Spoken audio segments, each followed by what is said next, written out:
It's 6 a.m. and the bus from New York City is just pulling into Plattsburgh. A few of the passengers get off. They get into taxis waiting to take them some 50 kilometers further north to the border with Canada. Just past sunrise, they begin arriving here at Roxham Road. A Canadian officer warns this Nigerian family. It's not a legal way into Canada. It's not a port of entry. If you cross here, you're going to be arrested. They proceed anyway. It's a scene that gets repeated several times a day, several days a week. These men came from Haiti. I worked for the government, but I had to leave because my life was in danger. All right, stop. They're both under arrest because you entered the country illegally. Before crossing, this Syrian mother and daughter told us they have no other choice. Take your bag. Few are willing to open up beyond that. Half of Roxham Road is here in the U.S. The other half is right there in Canada. And the only thing that divides them is this makeshift barrier. The actual crossing is just down the road.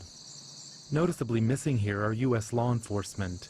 That's despite Ottawa's request that Washington do something to help stop the thousands of migrants making what Canada calls irregular crossings. Almost 20,000 in each of the past 2 years, spiking as the Trump administration began cracking down on undocumented migrants in the U.S. And 2019 seems on track to reach that level too, according to official figures. The legal crossing is minutes down the road, adjacent to Champlain.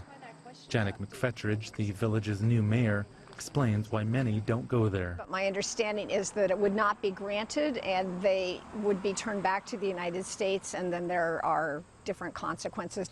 But there's, I guess you would call it a loophole, that allows you to go to a non-official crossing and ask for asylum. That is what they're doing at this point. McFetridge is also a longtime activist. For months, she's been coming to Roxham Road 6 days a week to welcome would-be crossers. I have no idea who's coming, and all I'm doing is handing out a stuffed animal and a bag of chips.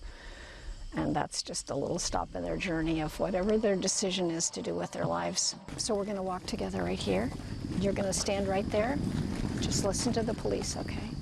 I believe that I can make a little bit of a positive difference in a difficult situation for some of them at that moment. And if it were me, I think I would hope that somebody would be there to wish me well. Come in. You can come if you want. Those seeking asylum will not be penalized by Canada for crossing here. In fact, by the end of the day, most will end up in government housing in Montreal. Inevitably, some will be sent home, but others will find a new home, a new road that began where Roxham Road ends.